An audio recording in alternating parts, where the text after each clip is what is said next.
তো আজকে আমরা প্রাগৈতিহাসিক যুগের সম্পর্কে জানব। তো যেটাকে আমরা প্রি হিস্ট্রি বলি, প্রাগ ঐতিহাসিক। কেন প্রাগৈতিহাসিক? এই কারণেই, কারণ সেই সময়কার কিন্তু কোনো লিখিত উপাদান নেই, কোনো প্রমাণ যে সমস্ত আমরা সরাসরি তথ্য পাই সেরকম কিন্তু কোনো সোর্স এখানে নেই। সেই জন্য এটাকে আমরা প্রাক ঐতিহাসিক বলি, অর্থাৎ ইতিহাসের পূর্বের, আগের অবস্থা, প্রি হিস্ট্রি। এবার এই যে পুরাতন সময়কার ইতিহাস, আমরা এক কথায় তাহলে কতদিন আগে বুঝব, কতদিন আগে কার ইতিহাস আমরা এখানে জানছি। এখন একটা বিষয় গুরুত্বপূর্ণ, সেটা হচ্ছে ইতিহাস কিন্তু আমরা মানুষের কথা বলি। ইতিহাসে কিন্তু আমরা কখনোই পশু পাখি বা অন্যান্য কোনো জড়বস্তু নিয়ে আমরা ইতিহাস কিন্তু বর্ণনা করি না, আমরা মানুষকে নিয়ে বলি। তাহলে মানুষের অস্তিত্ব যে সময় থেকে আছে, আমরা সেই সময় থেকে কিন্তু ইতিহাস চর্চা করি। তাহলে মানুষ কতদিন থেকে আছে? এখন আদিম মানুষের কথা যদি বলা হয়, আদিম মানুষ, আমরা কিন্তু আধুনিক মানুষের কথা বলছি না, আমরা কিন্তু হোমোসেপিয়েন্সের কথা বলছি না।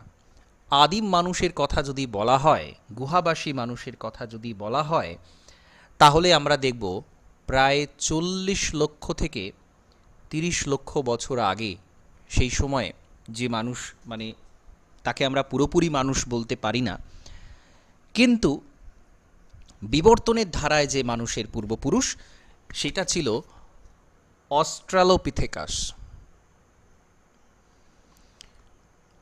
অস্ট্রালোপিথেকাস, তো এইটা হচ্ছে আদিম মানুষের প্রথম রূপ।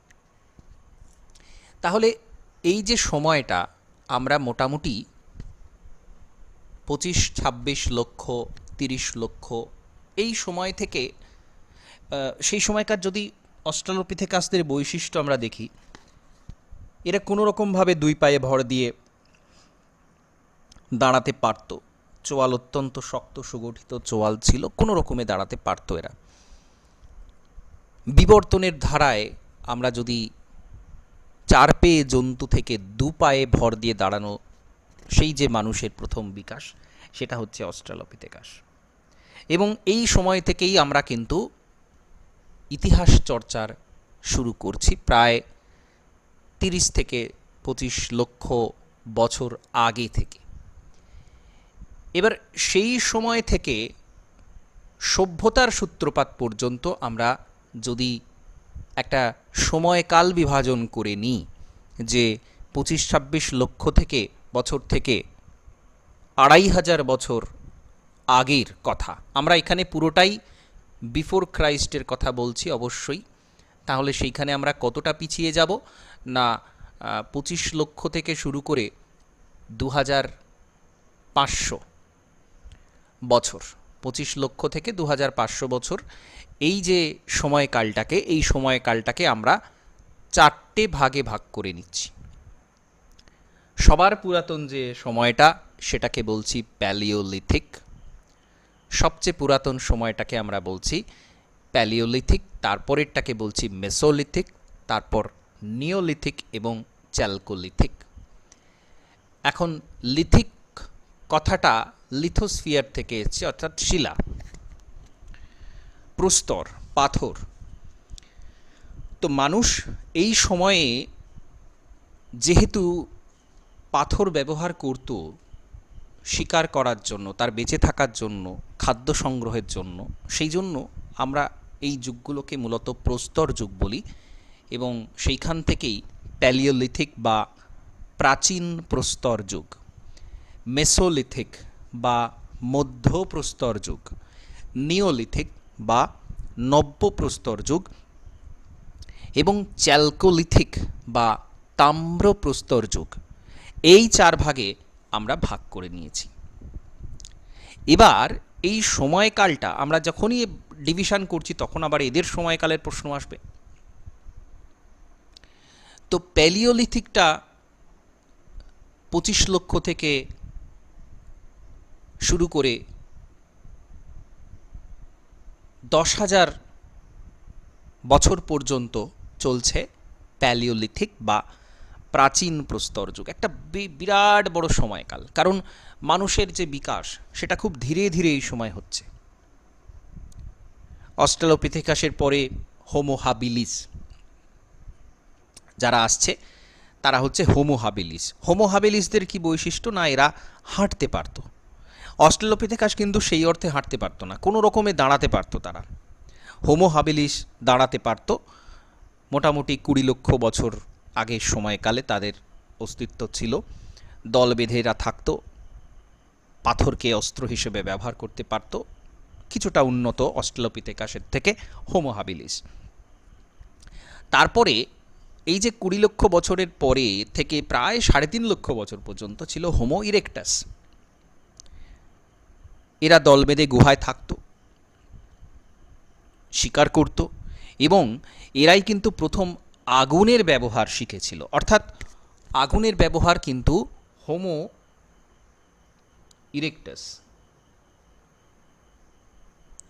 ইরেক্টাস এই যে মানুষের প্রজাতি, আদিম মানুষের প্রজাতি হোমো ইরেক্টাস, এরা কিন্তু প্রথম আগুনের ব্যবহার করলো। এবং হাত কুঠার, হ্যান্ড অ্যাক্স, এরাই কিন্তু তৈরি করেছিল। তো এদের সময়কালটা মোটামুটি ওই 20 লক্ষ থেকে 3.5 লক্ষ বছর পর্যন্ত ছিল। এরপরে হোমো ইরেক্টাস থেকে কিন্তু আসছে আধুনিক মানুষ, অর্থাৎ হোমো সেপিয়েন্স। হোমো ইরেক্টাস থেকে আসছে হোমো সেপিয়েন্স। তাহলে এই যে পুরো ঘটনা প্রবাহ চলছে, আমাদের এটা একটু মনে রাখতে হবে যে অস্ট্রালোপিথেকাস, তারপরে হোমো হাবিলিস, হোমো ইরেক্টাস এবং হোমো সেপিয়েন্স। যেই হোমো সেপিয়েন্স আসছে, হোমো সেপিয়েন্সের আবির্ভাবের সময়টা একটু মনে রাখতে হবে, মোটামুটি 2.3 লক্ষ বছর আগে, 2.3 লক্ষ বছর আগে। এরা পশু শিকার করত দল বেঁধে, মাংস আগুনে পুড়িয়ে খেত এবং বস্ত্র ব্যবহার করত, পশুর চামড়াকে বস্ত্র হিসেবে ব্যবহার করত, এবং ছোট ছোট ধারালো অস্ত্র বানাতে কিন্তু এরা শিখেছিল। তো এই পুরো ঘটনা, এগুলো কিন্তু সব এই প্রাচীন প্রস্তর যুগের, অর্থাৎ প্যালিওলিথিক এজের ঘটনা। অর্থাৎ মানুষের যে বিবর্তন হয়ে যাচ্ছে, হোমোসেপিয়েন্স চলে আসছে, এই পুরো ঘটনাটাই কিন্তু প্যালিওলিথিকেই ঘটছে। আগুনের ব্যবহার পর্যন্ত প্যালিওলিথিকের এগুলো পরপর ঘটনা। তাহলে এই যে একটা হিউজ ডিউরেশন আমরা পাচ্ছি, প্রায় 25 লক্ষ থেকে শুরু করে 3 লক্ষ বছর পর্যন্ত আসছে, 2.5 লক্ষ বছর পর্যন্ত, অর্থাৎ হোমোসেপিয়েন্স চলে আসছে। এবার এই যে সময়কালটা, মানে প্যালিওলিথিকের, তাহলে পুরো বাকি সময়কালটাতে আর কি কি হলো মনে রাখবেন। হোমোসেপিয়েন্স আসছে 2.3 লক্ষ বছর আগে। তারপরে কি ঘটলো সেটাও কিন্তু প্যালিওলিথিকেই পড়ছে, সেটাও কিন্তু প্রাচীন প্রস্তর যুগেই পড়ছে। এবার তাহলে প্রাচীন প্রস্তর যুগকে কিন্তু আমাদের আরেকটু ভাঙতে হবে। প্রাচীন প্রস্তর যুগের যে ঘটনাগুলোকে, সেগুলো আমাদেরকে আরেকটু ডিটেলে আলোচনা করতে হবে। তাহলে প্রাচীন প্রস্তর বা প্যালিওলিথিককে আমরা 3টে ভাগে ভাগ করছি। একটা হচ্ছে লোয়ার প্যালিওলিথিক, একটা মিডল প্যালিওলিথিক, আর একটা আপার প্যালিওলিথিক। লোয়ার প্যালিওলিথিক মানে হচ্ছে নিম্ন প্রাচীন প্রস্তর যুগ।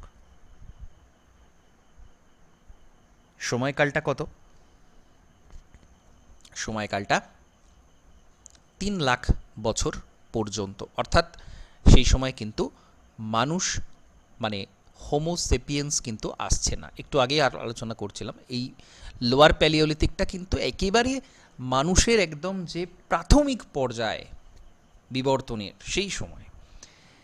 এখানে তারা এই হাত কুঠার ব্যবহার করত, ঠিক আছে, কিছুটা আগুনের অল্প ব্যবহার শিখেছিল, যেটা আমরা প্রথমেই বলে নিলাম যে হোমো হাবিলিস এরা কিন্তু, না, হোমো ইরেক্টাস, হোমো ইরেক্টাস, যাদের 20 লক্ষ থেকে 3.5 লক্ষ বছর পর্যন্ত ডিউরেশন ছিল, সেই হোমো ইরেক্টাসরা প্রথম আগুনের ব্যবহার করে।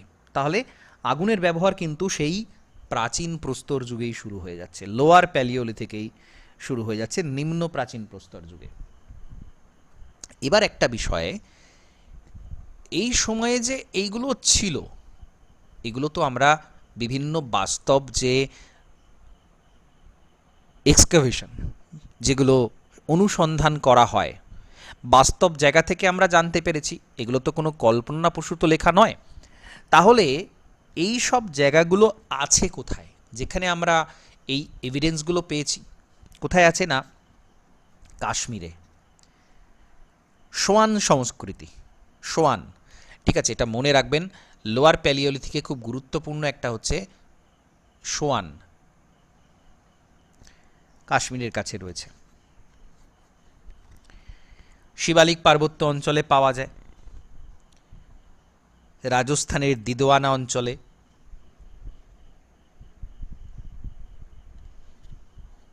এবং সর্বোপরি মধ্যপ্রদেশের যে ভীমবেটকা, ভীমবেটকাতেও কিন্তু আমরা লোয়ার প্যালিওলিথিকের কিছু নিদর্শন পাই।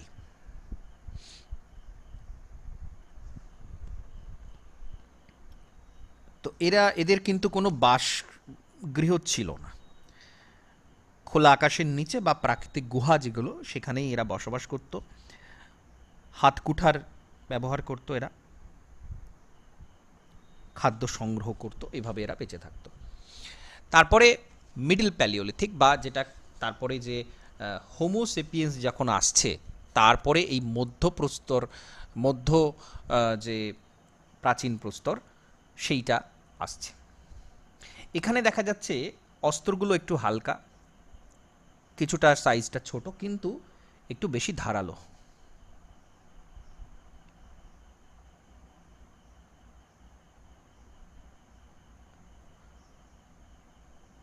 তো এখানে মানুষকে কবর দেওয়ার যে নিদর্শন, সেটা পাওয়া যায়।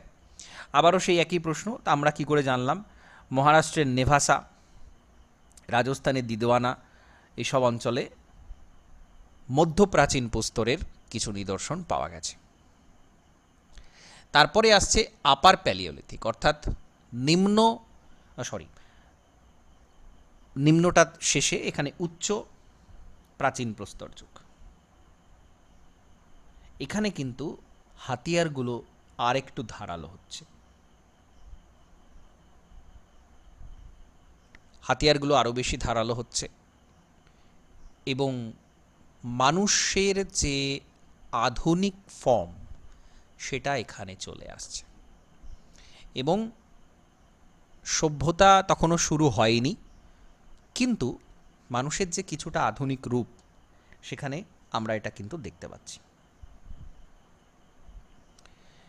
তাহলে এটা কিন্তু পুরোটাই ছিল প্রাচীন প্রস্তর। খুব ভালো করে সময়কালটা মনে রাখবেন, 10,000 খ্রিস্টপূর্বাব্দ পর্যন্ত এই সময়টাকে কিন্তু আমরা প্রাচীন প্রস্তর যুগের মধ্যেই ফেলে দিচ্ছি। এরপর আসছে মেসোলিথিক এজ বা মধ্যপ্রস্তর যুগ। প্রাচীন প্রস্তর যুগ শেষ হচ্ছে 10,000 থেকে মোটামুটি 8,000 খ্রিস্টপূর্বাব্দ, বা এটাকে অনেকে 6,000 খ্রিস্টপূর্বাব্দ ধরেন। তো সেই সময়কালটাকে আমরা বলছি মেসোলিথিক বা মধ্যপ্রস্তর যুগ। এইটা কি হলো, মানুষের যত বুদ্ধি বাড়ছে, তারা দেখছে যে আমরা বড় বড় ভারী ভারী পাথর সেটা না করে আমরা কি করতে পারি, পাথরগুলোকে আর একটু ছোট করতে পারি, এবং তার সাথে বেশি ধারালো, বেশি ক্ষুরোধার যদি সেই যন্ত্রপাতিগুলো হয় পাথরগুলো, তাহলে সেটা শিকারের পক্ষে সুবিধাজনক। এই বুদ্ধিটাতে কিন্তু তখন মানুষের মধ্যে চলে আসছে। তো এইখানকার যে সমস্ত হাতিয়ার ব্যবহার করা হতো, সেইটাকে বলা হচ্ছে মাইক্রোলিথ।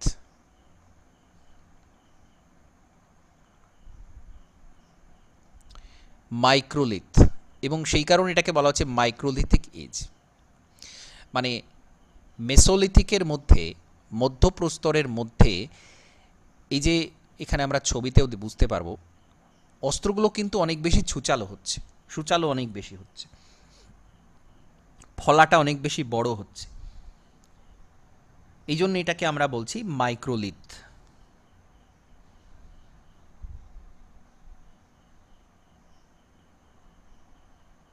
বিভিন্ন জায়গাতে আমরা এর নিদর্শনটা পাই, উত্তরপ্রদেশ, গুজরাট, মহারাষ্ট্র, বিভিন্ন জায়গাতে, ভারতে বিভিন্ন জায়গাতে কিন্তু এই মানুষের অস্তিত্ব পাওয়া গেছে। এখন এই যুগে একটা খুব গুরুত্বপূর্ণ বিষয় হচ্ছে কি, পশুপালন। পশুপালন এখানে কিন্তু কুকুরকে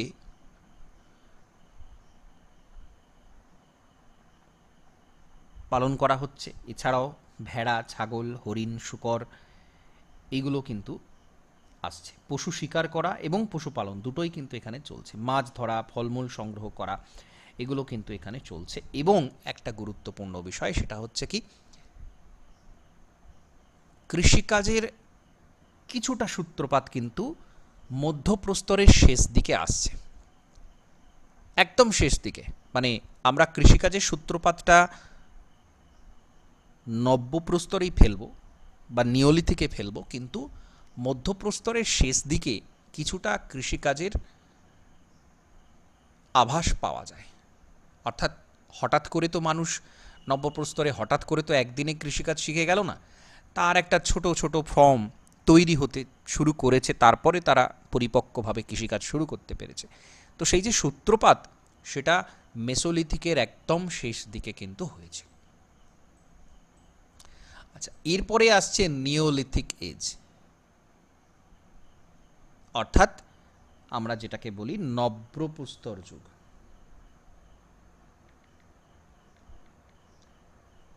আধুনিক সভ্যতা শুরুর সময় এখানে অনেক কিছু আসছে। প্রথমত অবশ্যই কৃষিকাজ এখানে শুরু হয়ে যাচ্ছে ভালো মতো, যেটা মেসোলিথিকের শেষের দিকে কিছুটা হয়েছিল, এখানে পরিপূর্ণ কৃষিকাজ শুরু হয়ে যাচ্ছে এবং পার্মানেন্ট সেটেলমেন্ট তৈরি হচ্ছে, অর্থাৎ বাসগৃহ নির্মাণ করে স্থায়ী বসবাস করা মানুষ শিখে যাচ্ছে। এবং যে সমস্ত যন্ত্রপাতি, সেগুলো কিন্তু তারা ক্ষুরধার করে তৈরি করতে পারছে।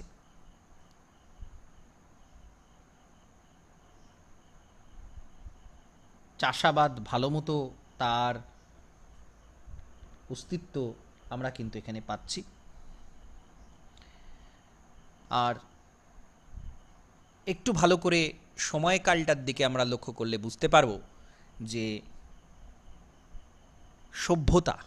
সভ্যতার শুরুটা কিন্তু এখান থেকে হয়ে যাচ্ছে। এই যে মানুষ গৃহ নির্মাণ করা শুরু করলো, একীভূতভাবে থাকা শুরু করলো এবং কৃষিকাজ শুরু করে দিল, সেটাই কিন্তু সভ্যতার আধুনিক যে রূপ, সেটা কিন্তু পেয়ে যাচ্ছে। কারণ এতদিন পর্যন্ত মানুষ কিন্তু ঘরবাড়ি তৈরি করতে পারতো না, কৃষিকাজও স্থায়ীভাবে তারা করতে পারতো না। সুতরাং একটা ঐক্যবদ্ধভাবে থেকে সভ্যতার শুরু, যখন মানুষের খাদ্যের স্থায়ী সংস্থান হবে, তখনই তো সে বাকি আরও কিছু ভাবতে পারবে, সভ্যতা তৈরি বা ইত্যাদি বিষয়ে, তখন তারপরে সে ভাবতে পারবে। তাহলে সেই শুরুটা হচ্ছে কিন্তু নিওলিথিকে, কারণ এখানে মানুষ একটা স্টেবল পর্যায়ে আসছে। তাহলে কোন সভ্যতা এখানে? আমরা কিন্তু মেহেরগড় সভ্যতার কথা জানি, সেটা কিন্তু এই নব্যপ্রস্তর যুগের সভ্যতা। কুমোরের চাকার ব্যবহার আমরা এখানে দেখতে পাচ্ছি, আগুনের তো ব্যবহার ছিলই তার আগে থেকেই। আমরা এলাহাবাদ অঞ্চলে এই ধরনের সভ্যতা, ধান চাষের নিদর্শন পাচ্ছি, মেহেরগড়ে তো পাচ্ছি, তার সাথে এলাহাবাদ অঞ্চলে পাওয়া যায়। কাশ্মীরের বুরজাহোম, সেখানে দেখা যাবে যে মানুষকে সমাধিস্থ করা হচ্ছে মৃত্যুর পরে, এবং গৃহপালিত পশুদেরও তার প্রভুর সাথে তাকেও কিন্তু সমাধিস্থ দেওয়া হচ্ছে। তো এই যে প্রসেসটা, এই যে পদ্ধতিগুলো, এগুলো সব কিন্তু নিওলিথিক, অর্থাৎ আধুনিক মানুষের সভ্যতার শুরুটা হচ্ছে নব্যপ্রস্তর যুগ। তাহলে আমরা কি দেখলাম? প্রাচীন প্রস্তর যুগ। প্রাচীন প্রস্তর যুগের তিনটে ভাগ, সেখানে প্রাচীন মানুষ থেকে কীভাবে হোমোসেপিয়েন্স আসছে, এবং হোমোসেপিয়েন্স থেকে ধাপে ধাপে তারা কিন্তু আগুনের ব্যবহারটাও শিখে ফেলছে সেই প্রাচীন প্রস্তরেই। কিছুটা ভোঁতা অস্ত্র, ভারী অস্ত্র তারা ব্যবহার করছে। মেসোলিথিকে দেখব আমরা মানুষ অস্ত্রের ব্যবহার, হালকা অস্ত্র, ছোট অস্ত্র ব্যবহার করছে, আমরা মাইক্রোলিথ বলছি। মেসোলিথিকে মাইক্রোলিথের ব্যবহার হচ্ছে, এবং তার একদম শেষ দিকে আমরা দেখব কৃষিকাজ তারা শিখছে। আর নব্যপ্রস্তর যুগের কথা তো এইমাত্র বললাম যে এই সময়টাতেই কিন্তু মানুষ সমস্ত যে আধুনিক সভ্যতার আধুনিক যে সব কিছু সেটা কিন্তু তারা এখানেই শিখতে পারছে, এখানেই তারা শুরু করতে পারছে।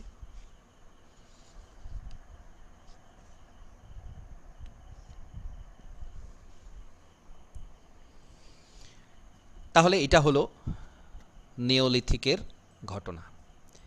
তাহলে তারপরের ঘটনাকে আমরা কি বলছি? নিওলিথিক শেষ হচ্ছে 4000 বছর আগে, মেহেরগড় মোটামুটি 7000-এর সময়কাল।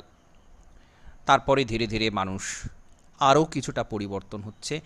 এতদিন পর্যন্ত কিন্তু পাথরের ব্যবহারটাই চলছিল, কোনো ধাতুর ব্যবহার মানুষ তখনও পর্যন্ত শিখতে পারেনি, কোনো ধাতুর ব্যবহার শিখতে পারেনি। তাহলে তারপরে কি হলো? তারপরে প্রথমে আমরা দেখব যে মানুষ তামার ব্যবহার শিখছে। পাথর ব্যবহার চলছে, তার সাথে তামার ব্যবহার শিখছে। তো আমরা এটাকে বলছি কি? তাম্রপ্রস্তর যুগের সভ্যতা বা চ্যালকোলিথিক পিরিয়ড।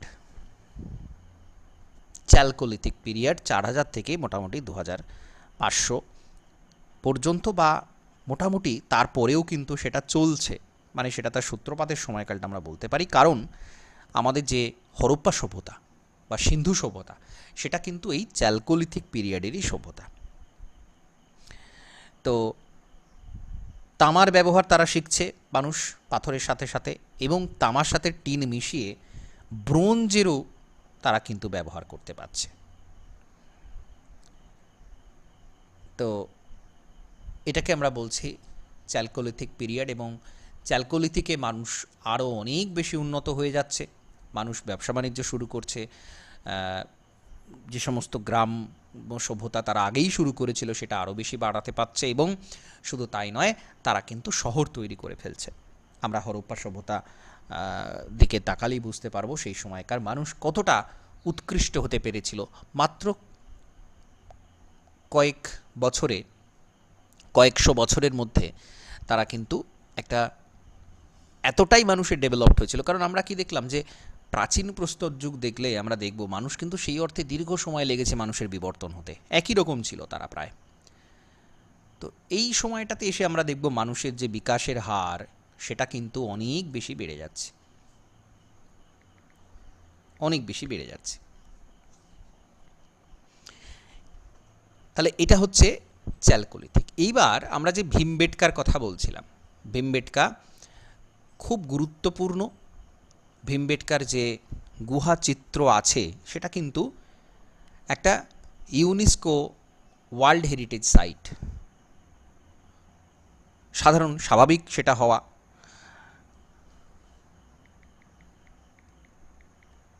তো সেখানে কি ছিল বা ভীমবেটকাটা কোথায় আছে? প্রথমত ভীমবেটকা আছে মধ্যপ্রদেশে। মধ্যপ্রদেশের ভীমবেটকা খুব গুরুত্বপূর্ণ, রেসেন ডিস্ট্রিক্টে রয়েছে। তো এটার সময়কালটা কত না আপার প্যালিওলিথিক। প্যালিওলিথিকের যে আপার প্যালিওলিথিক অর্থাৎ প্যালিওলিথিকের শেষ দিকে, প্রাচীন প্রস্তর যুগের শেষ দিক থেকে শুরু করে মেসোলিথিক এরা পর্যন্ত, অর্থাৎ মধ্যপ্রস্তর যুগ পর্যন্ত, প্রাচীন প্রস্তর থেকে মধ্যপ্রস্তর পর্যন্ত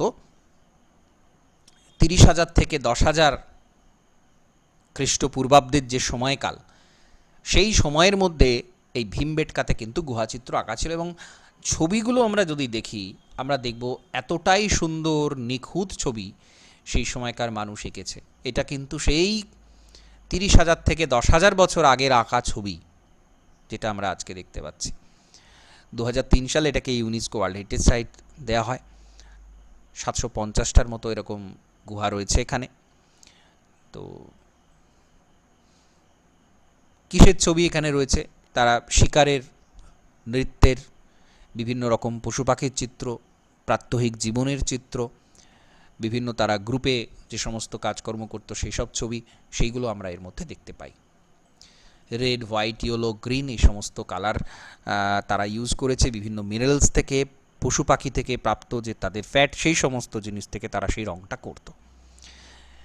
তো এত উৎকৃষ্ট মানের ছবি, এটা কিন্তু অবাক করে দেওয়ার মতো যে সেই সময় মানুষ কিন্তু এটা করতে পেরেছিল।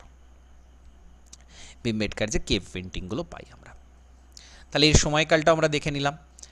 এবার এইখানে আমাদের কিছু জিনিস বুঝতে হবে, যে কিছু ওয়ান লাইনার আমরা এখান থেকে করতে পারি। ভারতে কোন সময়ে, প্যালিওলিথিকের সময় দিয়ে কিন্তু আমরা দেখব যে মানুষ এখানে এসেছে। আমরা জানি মানুষের যে মূল উৎপত্তিস্থল সেটা কিন্তু ছিল Africa.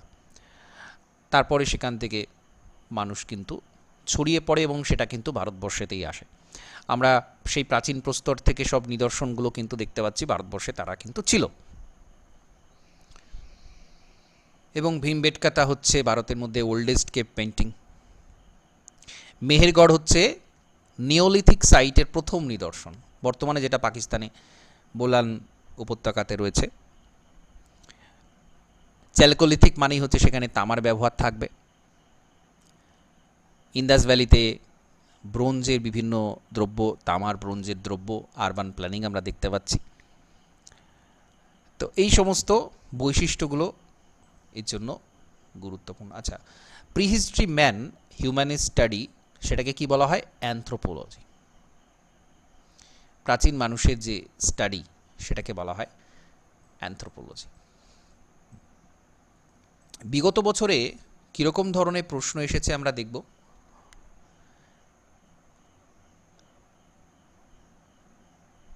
At which place has the largest belt of prehistoric painted rock shelter been found? তাহলে ভীমবেটকাতে কিন্তু পাওয়া গেছে সবচেয়ে বেশি সংখ্যক প্রাচীন সময়কার গুহাচিত্র। Prehistoric period is mainly known through, প্রাচীন যে সমস্ত প্রিহিস্ট্রিক পিরিয়ডের ইতিহাস আমরা কীভাবে জানতে পেরেছি? অবশ্যই আর্কিওলজিক্যাল এভিডেন্সের মাধ্যমে।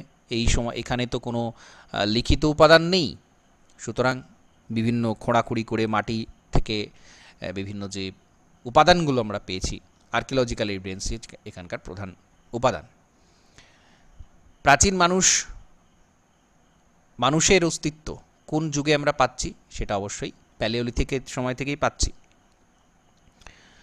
মাইক্রোলিথ টুল আর ক্যারেক্টারিস্টিক্স অফ, এই প্রশ্নটা কিন্তু বহুবার আসে। মাইক্রোলিথ অর্থাৎ ছোট ছোট যে অস্ত্র, তার ব্যবহার শুরু হয়েছিল কোথায়? না, মেসোলিথিক পিরিয়ডে। মেসোলিথিক পিরিয়ড, মধ্যপ্রস্তর যুগে ছোট ছোট অস্ত্রের ব্যবহার আমরা দেখতে পাই।